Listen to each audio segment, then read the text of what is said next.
Welcome back, Longhorn fans, to another great edition of Deep in the Heart of Longhorn Sports. My name is Michael Ween, and joining me as always, but this time audio only, is my great, fantastic co-host, always kind to join us, Mr. Emmy Nixon. It is Wednesday, January 28th, about 9:30 p.m. Central Time. Both of us coming to you live from Austin, Texas. Haven't recorded an episode of Deep in the Heart of Longhorn Sports in quite a while. So, what are we going to talk about on today's show? Well, I've got two quick 2027 high school football recruiting updates pertaining to the Longhorns. That'll take up about the first 5-10 minutes of the show. You'll want to know those, and there will be many more updates on many more targets to come here in the coming weeks and months on this specific program. Then, for the bulk of our football conversation today, we're going to be talking about Texas and the work that they've done on the offensive line in the transfer portal. We know about the work they've done elsewhere. It's, in my opinion, an A+ at many other positions. But the main focus coming in to this portal cycle, as much as Steve Sarkisian said so multiple times at the end of this season, was getting better and improving along the offensive line. They know they needed them. They couldn't make the same mistake as last year. We'll take a look at what they've done and if Kyle Flood and company have done enough to make that unit better in 2025. And then Emmy's going to have to dip, unfortunately, for the second half of the show. He's going on a trip tomorrow to Jamaica. And so I will handle the back half of this episode. We're going to be getting into our SEC and Texas baseball preview, as the season is just 16 days away. Yes, 2 weeks exactly from this coming Friday, Texas will kick off the season against UC Davis at Disch-Falk Field on February 13th. So it should be a good show. We'll try to keep it to around 50-55 minutes, under an hour. Again, I'll be taking care of the baseball stuff. Doesn't matter to me. I'm really excited for baseball season.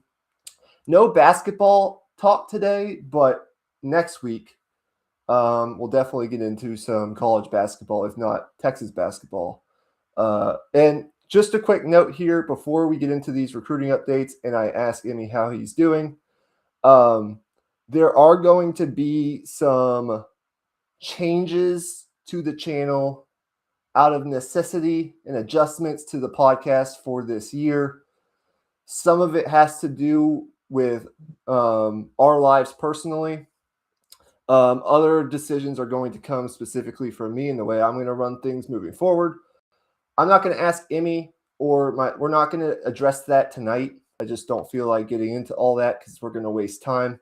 But when Emmy gets back from his vacation, hopefully we can come on and maybe make like a 10-15 minute video on what the future holds for the podcast. Emmy, yes. I welcome in you to the show tonight. Again, hold off on any future talk, if you will, Right. for tonight. How are you doing, man? Yeah, I'm good. I'm just packing some stuff here. That's why I'm decided to go on audio only. Got to make best use of my time. Leaving pretty early in the morning tomorrow. But yeah, happy to be here. We've got some pretty big news to get into. So let's just hop right into it. Yeah, you got to be. I don't know what the weather is right now in Jamaica, but you probably got to be happy that you're going to a tropical climate after what the weather has been like here, Right. especially over the weekend, with the wintry mix. Won't be any snow, that's for sure. Yeah. Let's go ahead and jump right in. And after I give each update, two prospects today from the 2027 cycle, I'll ask Emmy for a couple quick thoughts, if he has any. Texas hosted a junior day, not this past weekend, but the last weekend, okay? They have 4 commitments right now in their 2027 class. One came this morning. It's a big one, and we'll get into that after this update. Easton Royal, a 5-star wide receiver from the New Orleans, Louisiana area. From Louisiana, Brother Martin High School, one of the best high school football programs in the state of Louisiana. He was in for an unofficial visit over the weekend. Came in on his own dime, paid for it on his own, visited Texas over the weekend for an unofficial visit, 2-day visit, just to, visit with the coaches and, get a feel for the campus again. As he's committed, he's taken visits, not just to Texas, but other schools. Despite freezing temperatures and wintry mix, which we just discussed, he made it in for a visit, which is great news for the Longhorns. He's the number one wide receiver in the country. He is a 5-star prospect, the only one Texas has committed so far in the 2027 class.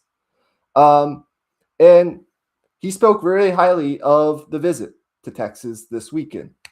He said, "I learned more about how they're going to use me in the offense, quote unquote. Outside, inside, in motion, all of that and more." So he really got to spend a lot of time with not just Steve Sarkisian, but Chris Jackson, who will be his wide receivers coach at Texas if he does sign on the dotted line in December and show up next fall. But he feels really good and more locked in about his commitment than before the visit, which is obviously the goal to one of these visits. And that's great news for Texas. Now, I'm not going to front and I'm not going to lie to Longhorn fans and say, just because he's locked in now, January 28th, doesn't mean there's not going to be ups and downs in this recruitment, and he's not going to take visits elsewhere. And this could not get shaky down the line. But as of right now, took a visit into Austin, got to learn a lot more about how he's going to be used in the offense. He's an elite of the elite player at his position. Would be great if Texas could get him to sign on the dotted line. Seems like they want to use him in a variety of ways, which I totally understand. And as of right now, he's locked in. The last thing I'll say on him real quick is LSU with Lane Kiffin is a big-time school to watch there. If Easton Royal at any point in this recruiting process were to flip, LSU would be my prediction now that they have Lane Kiffin. But other schools are involved. Ole Miss, Miami, Georgia, and Florida are the other schools that are involved with Easton Royal. So good update. He's locked in with Texas as of right now. He strengthened his relationship with the coaching staff.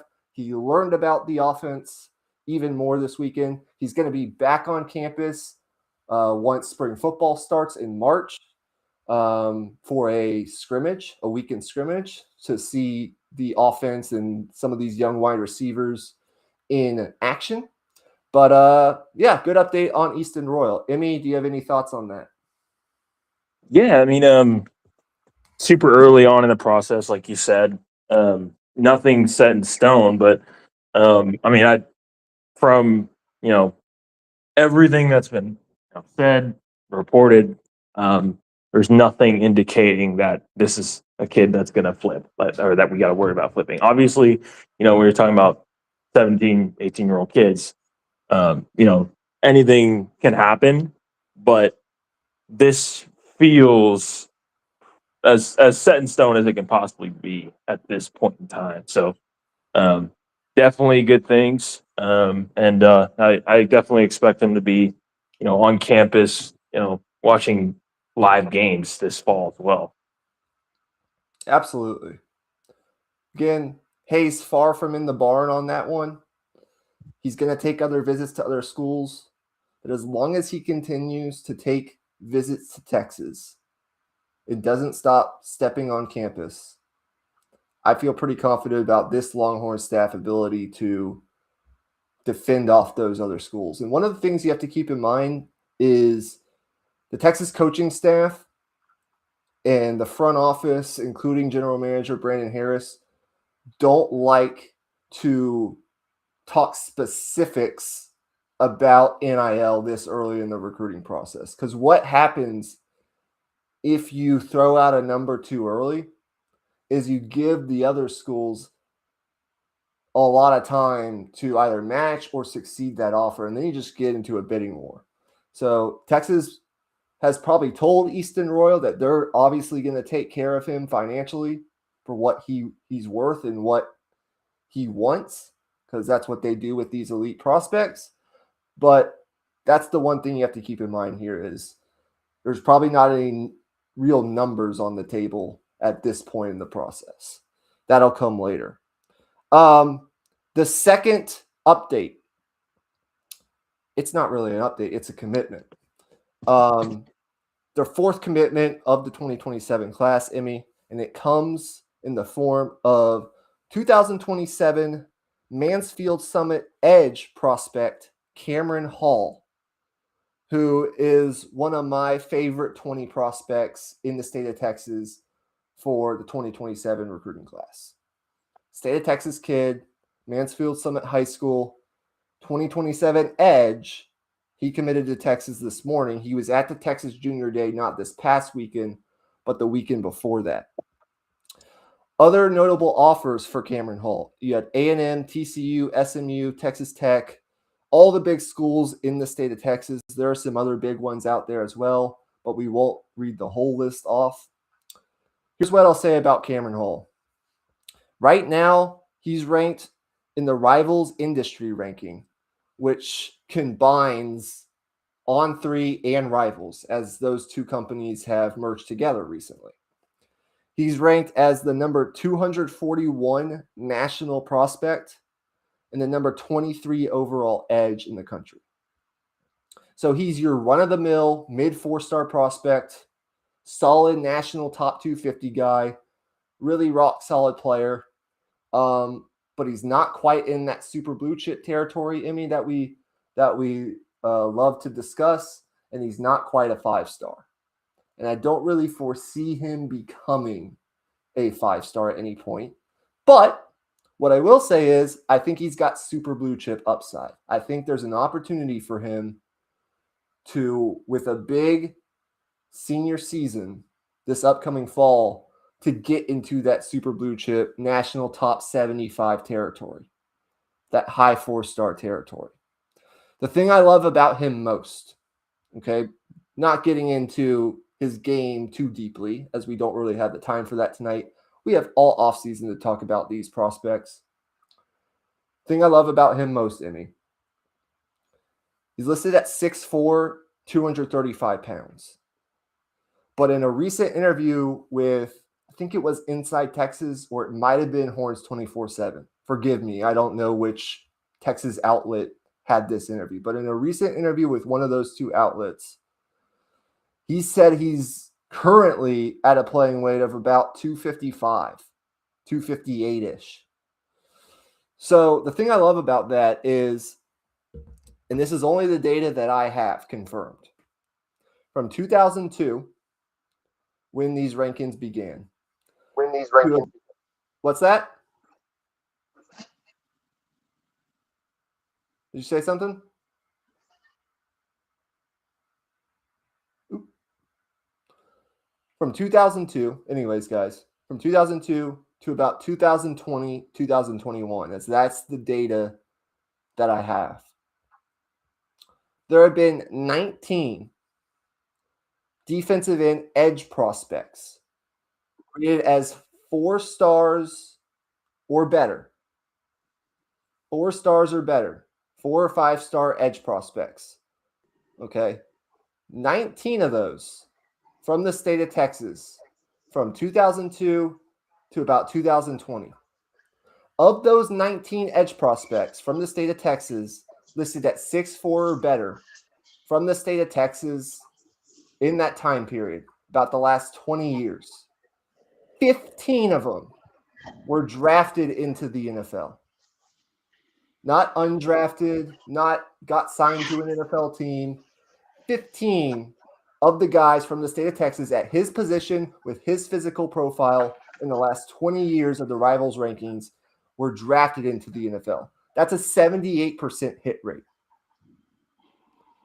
Again, I don't really have the updated data for the 2021 kids who have probably been drafted by now, or the 2022 kids that are going to be drafted this year. But that's a really high number. That's converting at basically a 5-star rate. Wow. That's the thing I love about Cameron Hall most. We won't dive too deep into his game right now, but his physical profile screams. As long as he doesn't get hurt, as long as he doesn't get himself into any legal trouble, as long as he doesn't have any off the field trouble, he's going to be a guy that eventually gets drafted into the NFL. Emmy, do you have any thoughts on Cameron Hall, the edge that committed today? Yeah, I haven't heard a whole lot about him yet. But I mean, based on everything, like this is the first I'm hearing like about his actual profile. Obviously, I heard about the signing when it happened, but man, like if Texas continues to kill it in terms of these edge recruits. So if we're able to land him, if this one sticks, like this is just a continuation of everything that's been happening these last few years, which is it's been really amazing seeing all these elite edge guys, and like he's not the most like elite pro.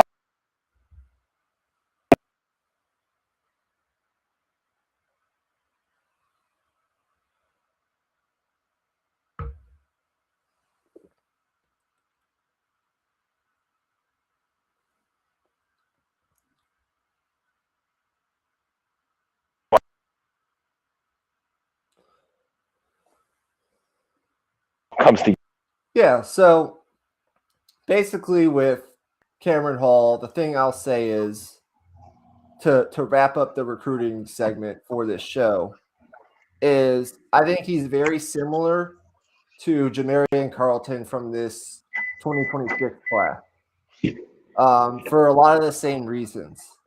I think this kid has a chance to end up as a super blue chip prospect. And I think he could be one of the top 10 players that they sign in the 2027 class. Can you hear me? Yeah, I definitely did. Yeah, I definitely didn't realize that. No, I can hear you. Yeah. Okay, perfect. I think he's very similar to Jamarian Carlton. I don't know if he's the guy that comes in and starts his freshman year or plays his freshman year, but he's definitely a guy that could be playing by year 2. And I think when he grows into his body, I could see him very similar to like a Baron Sorrell or Ethan Burke as like that kind of strong side defensive end type. The same way I kind of profile Jamarian Carlton. And you can never have enough of those kinds of guys, especially in the SEC. So big time commitment from Cam Hall. Obviously, with any commitment in January, things can change, but you'd rather have him committed than not. So we'll stick there. Yeah, exactly. We'll finish there for recruiting for tonight. All right. Let's quickly pivot to Texas portal and the offensive line. And I'll just open it up to you, Emmy, for any thoughts that you might have to kick it off on Texas's portal efforts and what you've seen along the offensive line. Do you have any thoughts that you'd like to open us up with? Yeah, the feel that I'm getting from the prospects we're picking up is like we're getting depth pieces, which is great. It's fantastic. It's what we needed last year, in all honesty. Guys that are experienced, have played at the college level, and have played well. Not necessarily at the SEC level, but just have played at the college level and have played well. That has value. Now, what I thought coming into the transfer portal cycle was that it was going to be more so, hey, let's go get day one of camp starting guys, like practicing with the ones from the get-go. Now, whether that be at left guard, whether that be at, whatever the case may be, I thought on the interior especially, we would go out and get those type of guys, and that hasn't really happened. We've gotten guys that are going to come in and compete, which at the end of the day is a positive thing because those guys are going to raise the level of each other. But yeah, I think from that standpoint, it's I don't even think it's a negative. It's just interesting that that's their approach. I don't disagree with you, but I don't fully agree with you. And here's why. I think you're right in a lot of respects. Texas signed Jonte Newman, who's a tackle type prospect from Texas A&M, who was a freshman this past season, didn't get a lot of playing time.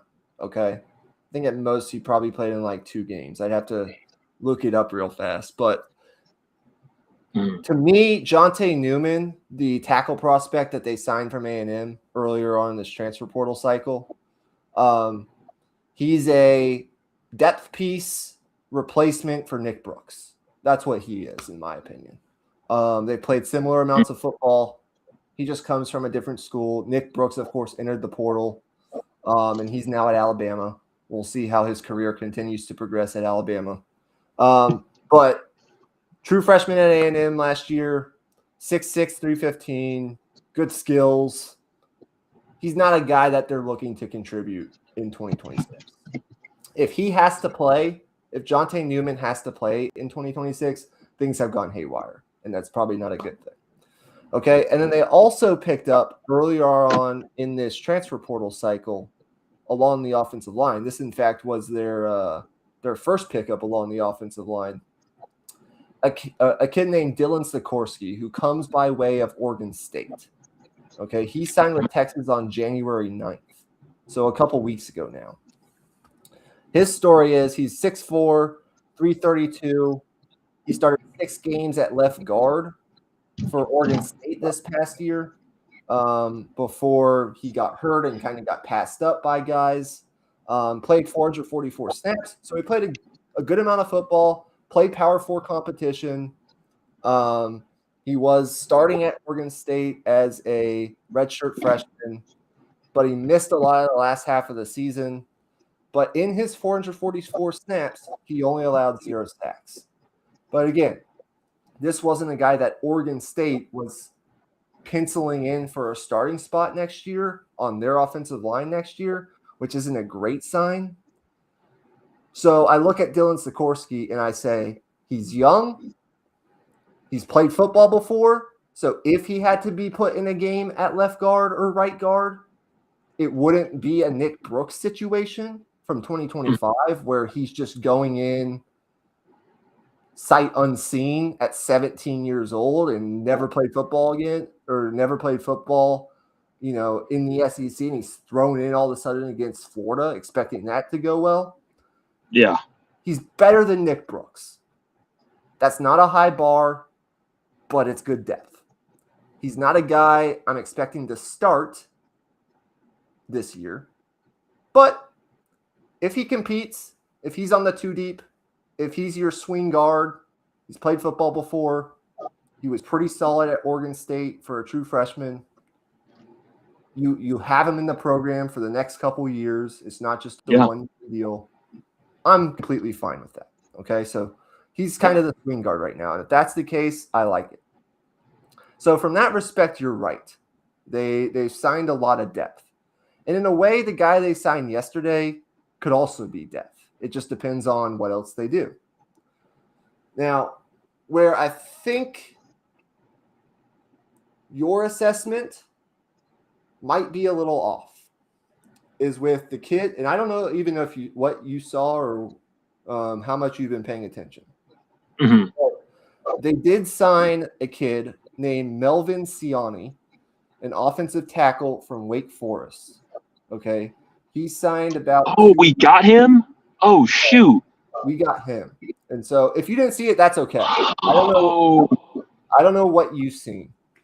Now, this isn't the Jordan Seaton kid from Colorado. He went to LSU. Texas took a look at him, but that was going to be on top of Cam Coleman and the 2 running backs they've signed. That was going to cost a pretty penny. So people are kind of unsure of that kid's personality, and I don't know if he would have been a perfect fit in Texas's locker room. Anyway, they did get Melvin Siani. This is a kid who posted an 80.7 Pro Football Focus pass block grade this season with 0 sacks allowed and 859 snaps. And he was ranked as a top 25 player, number 4 offensive tackle in the On3 portal rankings. He entered the portal, Emmy, on the 15th at about 9 a.m. And by 2 p.m., he was signed with Texas. I don't know how that works. You enter the portal and you commit to a place sight unseen. But the good news is Texas signed him. Okay? Yeah. And the reason I think it's important is Texas kind of, the easiest way to say it is I think they addressed they killed two birds with one stone. Because Siani is a walk-in day one starter at right tackle, and they moved Brandon Baker into right guard, where I think he projects more long-term to the NFL. So you just upgraded, in my opinion, two positions with one stone in Melvin Siani. So I think he's a walk-in starter at right tackle. Brandon Baker moving to right guard. Then you have Connor Robertson coming back. And you, of course, have Trevor Gooseby coming back for another year. So you look at that and say, okay, solid offensive line. Connor Robinson played pretty well at center the last, 6 games of the season. He was pretty good. Better than anything else Texas had. He's been in the program a while. You've got Brandon Baker, a 5-star now at right guard. He replaces DJ Campbell. And then you bring in Melvin Siani, a guy who was really good at Wake Forest. One of the best offensive tackles in the portal. And you have your All-American level left tackle in Trevor Gooseby. So then you look at left guard, which was the real problem position for the Horns last year. And I got to be honest, Emmy, Texas fans were really panicking because the portal's already closed. Nobody else can enter. It's closed for all programs. We're past 5 days removed from the national championship game. Nobody else can enter the portal. So Texas is stuck with what's in the portal currently. And there's probably not a lot of Power 4 star-level guards just left sitting out there in the portal right now. So Texas fans were rightfully panicked about what else is to come on the offensive line because they don't want another Nick Brooks situation at left guard. Yesterday, out of nowhere, Texas signed Western Kentucky offensive line transfer Lawrence Seymour. Pretty cool name. This is a guy who played 840 snaps this season at Western Kentucky and allowed just 1 sack the last 2 years at both Akron and Western Kentucky at left guard, and he's also played some center. I love Lawrence Seymour. I think this is another significant piece to the 2026 line. He's better than Dylan Sikorsky. He was named by the Pro Football Writers Association second-team All-American this past season. That's not insignificant. 6'2", 320, really good feet, excellent balance, great instincts, great motor when you watch him on tape. What I love about him is he never gets off balance. He's always keeping his pointers square up the field. He never gets turned sideways. Really strong hands. I think he's certainly a viable walk-in left guard starter for Texas if this is where it ends for them on the offensive line in this portal cycle. So from that perspective, and I don't know if you saw the last 2 signings that they made in Siani and Seymour, but they upgraded 2 positions with 1 stone with Siani, who's a walk-in right tackle. You moved Brandon Baker to right guard to replace DJ Campbell. You have Connor Robertson at center. You bring in Seymour to compete with Sikorsky at left guard. And you have Trevor Gooseby, your All-American left tackle. So from that standpoint, my verdict here is Texas has upgraded the offensive line. They've done the bare minimum of what they need to do in this portal cycle, but they could still use 1 or 2 more depth pieces. And that's where I'll end it. Do you have any thoughts on all that? Yeah, I had no clue we signed Siani. I was the guy that I knew about Siani. We had discussed him a little bit on the show, I think. Yep. But also, I think he was mentioned on Josh Pate's show a little bit as well. So yeah, I had no clue we signed him. So actually, that's really good news. And like, I don't even know what to say because that's literally my first time hearing of it. So I mean, really good stuff, man. That's big. That's huge. Yeah, I still think it's big. I think Texas got 2 starters along the offensive line, one at right tackle, one at left guard. Lawrence Seymour's a guy who he comes from Western Kentucky, so some people are gonna, scoff at that and say, well, hasn't played Power 4 SEC level competition yet. Well, he has played Power 4 competition at Western Kentucky. And in a game against LSU this past year, he played very well. Only allowed 1 pressure and 55 snaps against LSU. So Texas, coincidentally will be playing in Death Valley this coming November. But Seymour's a guy just like Siani who's seen that level of competition and have played well against that level of competition. I think the starting line, if that's their starting line left to right, upgraded. That is big time.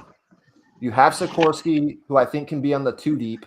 And if you need him to play in a pinch at guard, he can do that. You have Jonte Newman, who's a depth piece at tackle. Andre Kojo is coming off a major leg injury. It'd be nice to count on him as kind of a swing tackle type, but nothing's guaranteed coming off his leg injury. But you do have him in the fold next year. Right. I'd still, and again, I'm not well versed on what's out there. You're probably not going out at this point in the portal and getting like an All-American or a guy who's started a lot of games and has a lot of Power 4 experience. It's gonna be a depth type piece at this point. But I'd still like for Texas to sign another guard prospect who can play both right and left guard if they can find it and come in and compete to make the 2 deep. And I'd still like them to maybe sign another guy if they can who can play a little bit of center. Because I'll be honest, the biggest weak point right now on this offensive line, in this offensive line room, is depth at center. If Connor Robertson gets hurt, I honestly don't know what they're going to do. So that's my biggest concern right now. But overall, pretty good job by the Longhorn staff. I give the offensive line haul with Siani and Seymour in it. I give it a solid B, maybe even a B+. And I think what they've done on the offensive line can raise the portal grade from like an A- to at least a solid A.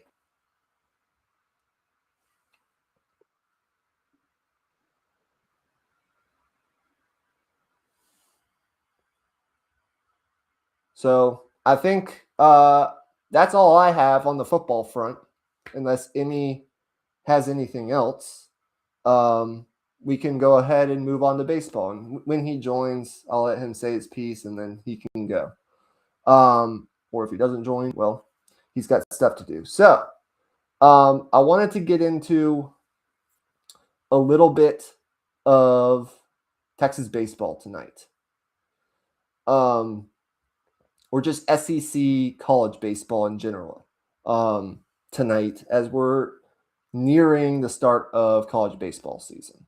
It's really exciting because Texas comes into this season ranked number 3 overall by D1 baseball. They're expected to be in contention to play to get to Omaha, trying to get back to Omaha for the first time as a program since 2022 when they were there last. Jim Schlossnagle, it's his 2nd year in the program. Okay. Obviously, last year, I think Texas had a massively successful season, despite losing at home in the Austin Regional. 44-14 and 22-8 in league play in the regular season, winning the league outright by 2 games. just an awesome season last year, despite a disappointing end. But this Longhorns team comes in with a lot of hype and a lot of conversation about being one of the top contenders to get to Omaha this season with this roster on paper. Okay. We're not going to get into the entire roster and break it all down tonight, but there are a couple things I want to touch on with Texas baseball as we start this preview. Okay. So really quickly, to just recap the 2025 season to kick things off. Texas entered the 2025 season, picked 8th in the SEC, so basically middle of the pack. And they responded with one of the most impressive lead runs in recent memory, opening conference play, as everyone remembers, 19-2 last year, winning the regular season title outright and earning the number 2 overall seed in the NCAA tournament. Ironically, and this is a point I wanted to touch on, that group may rank near the bottom in raw talent among Texas teams coached by Jim Schlossnagle, Nolan Cain, and Max Wiener's staff. Even after losing its Friday night starter midway through SEC play and Jarrett Spencer, Texas finished with the conference's best team ERA at 3.72, which was 7th nationally.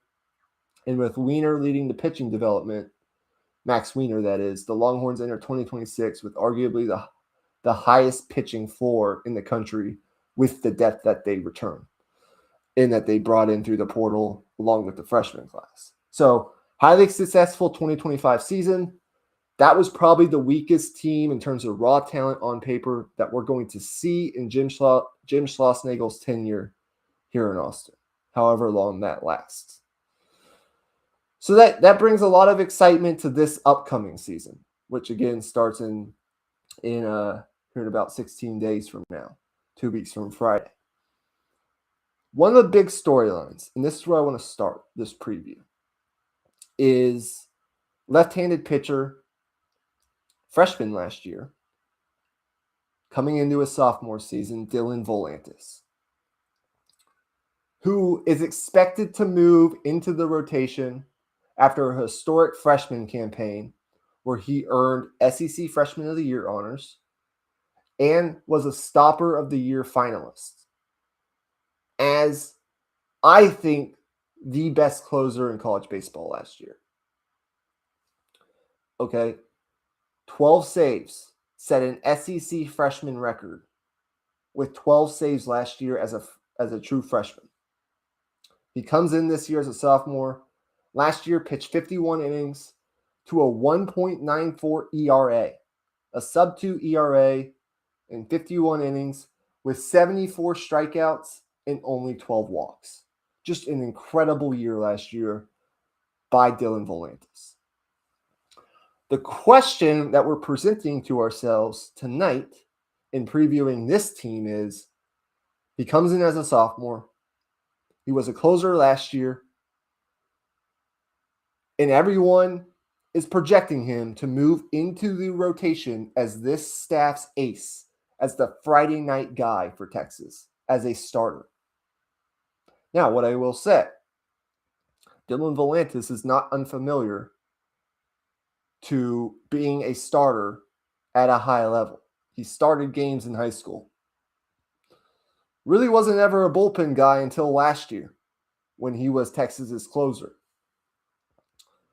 So the question is, can Dylan Volantis, how easily can he transition from being a closer to being a full-time starter, the ace of this staff for a top 10 team in the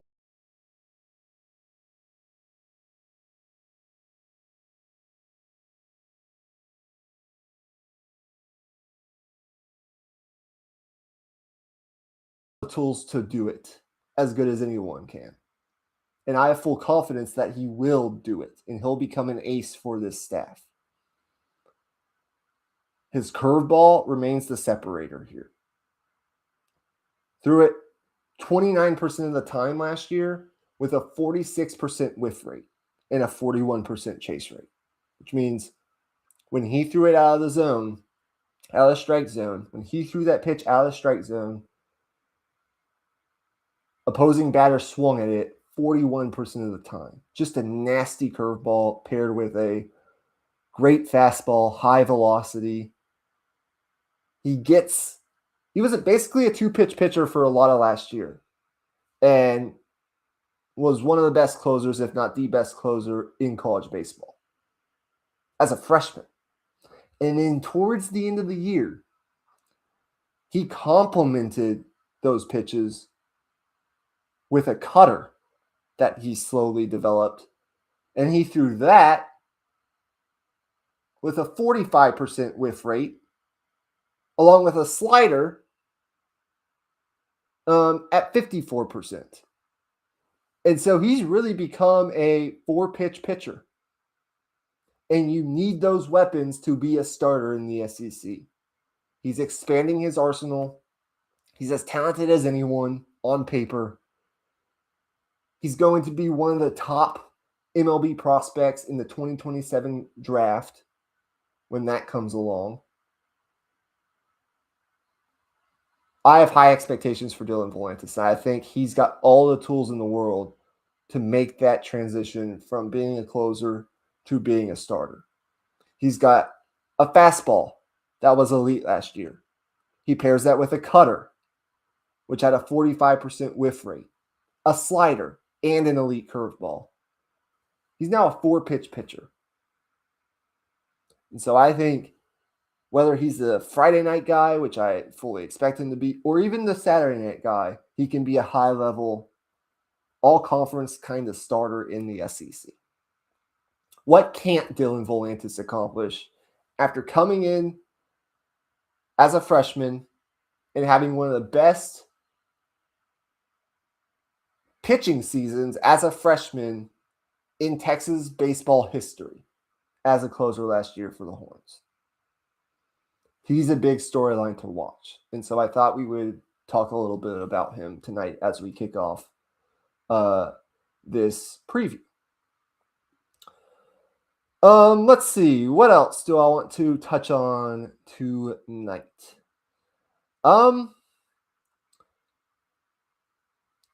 Let's talk a little bit about Texas A&M, Texas's rival. I wanted to touch on a little bit about Texas A&M tonight. We'll go around the SEC here over the next couple of weeks. But the reason I wanted to talk about A&M is because Texas is obviously coming into this season with high expectations. A&M is kind of the opposite of Texas. Last year, they come in as the unanimous number one team in the country under a new head coach after Jim Schlossnagle leaves for Texas. They hire their hitting coach. They're able to retain their hitting coach, Michael Early. They hire him as the head coach. They have a beyond massively talented roster. Okay, they were the consensus number one team in the country, only to collapse and miss the NCAA tournament altogether. A lot of factors at play there: injuries, inconsistency from the bullpen, and a streaky offense that was up and down all season. All played a role in Texas A&M's collapse from preseason number one to missing the NCAA tournament. But they also had other opportunities that they failed to convert along the way. And so it was, to be blunt, a total failure with the roster talent that they had in year one under Michael Early, a new first-time head coach. And so now Texas A&M is looking to reset their trajectory. And Michael Early is looking to kind of guide A&M back to the level that it reached during its College World Series run 2 seasons ago. And so my question is, what is the ceiling and floor for this A&M team? I think my answer there is I think Texas A&M comes into the season as one of the SEC's most volatile teams in terms of outcome. The lineup, I think, has the talent to rank among the league's best. They've got some key returners on the offensive side of the baseball. They return Bear Harrison as a junior, who was a double-digit home run guy last year, a 254 average. They return Gavin Grahovic, one of their leaders, who 2 years ago batted 298 with a 987 OPS and 23 homers. Was, I believe, freshman of the year. He's their third baseman. He missed all last year with an injury, but he's coming back healthy. They get one of the best transfers in the portal in Chris Hakopian from Maryland. He's coming in. Last year, batted 375 with 14 home runs. They return Terrence Keel, who was one of the best freshmen in the SEC last year. Batted 294. Not a lot of power, but just a consistent contact bat. They get back Caden Sorrell. So, the offense top to bottom looks really good. I think the biggest strength of this A&M team is their lineup depth. Top to bottom, it's a really good lineup. I think this offense is going to be good all season long. But the season really hinges on how quickly the pitching staff settles into their defined roles. Kind of like how it was last year for Texas. Okay? If the Aggies can stay healthy and their weekend rotation stabilizes, meaning they find the guys who can perform consistently at a high enough level to win in the SEC, and they slot them into their roles. Friday night starter, Saturday night starter, Sunday starter. This is a club that I think has that super regional, potentially College World Series kind of ceiling. But all that kind of hinges on the health and the performance of not just their starting rotation, but their bullpen as well. Okay. The biggest question for A&M is the pitching staff. The Aggies did not return a single starter from last year's weekend rotation. The most likely candidate to step into a frontline role as the Friday night guy is Weston Moss, who was one of last season's top relievers in the SEC. And he dominated at points in times. He's kind of projected to be their Friday night guy.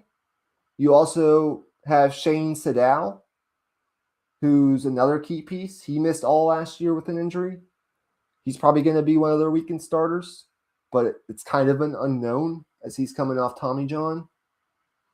And Josh Stewart is also coming back, but he missed a lot of last year with a knee injury. So it's just like they don't return a single weekend starter from last year. They have talent projected to start, but you just don't know how that's going to play out. And they don't have a ton of depth, not as much as they did last year. So if they can figure out this pitching staff, they have an offense and a team on paper that could get to a super regional, maybe even the College World Series. But a couple major injuries or a guy not performing up to expectation, if the pitching staff never really comes together and doesn't perform well, they could be closer to like a bubble team. That's kind of the story with Texas A&M. I look at their schedule. No SEC slate's going to be easy. They've got a tough one. They have a stretch in April where they have to play Vanderbilt, then host Texas. Now, at least they get those two series at home, but they got to go Vanderbilt, the next weekend Texas, the next weekend at LSU, and the next weekend at Florida. That's not easy. So it's a tough SEC slate. They're obviously going to challenge themselves some in non-con. They'll play Virginia Tech. UCLA is on the schedule. They're the preseason number 1. So the strength of the schedule is difficult. But we'll see what Michael Early can do in year number 2 at the helm, Texas A&M. Where are we at time-wise? Right at around 50 minutes. So we didn't get to a ton tonight on the baseball front, but that's okay. I'll have a show this weekend where we'll get more into depth on the baseball team, the upcoming SEC baseball season, potentially some basketball, along with more football talk. But I want to thank Emmy for joining me tonight for the first half of the show to talk about the recruiting updates and Texas's offensive line portal efforts. If you missed that part of the show, make sure to go back to the start. And stay tuned for more content coming here on the Raw Prospect Football podcast channel. And then once Emmy gets back from his trip, there will be more announcements to be made about some tweaks, some changes to the future of the podcast. I'll be here. Emmy, we'll talk about that later. But just keep an eye out for announcements on social media and so forth here in about a week or two regarding the future of both Deep in the Heart of Longhorn Sports and the Raw Prospect Football podcast, as there will definitely be some variables moving around there. My name is Michael Ween. Of course, Emmy had to dip as he is leaving early on a trip tomorrow. I'll be back this weekend with another edition of Deep in the Heart of Longhorn Sports. Obviously, I might try to get some kind of Super Bowl preview content out there next week. But until then, this has been Deep in the Heart of Longhorn Sports. Enjoy the rest of your week. My name is Michael Ween. Hook 'em and peace out.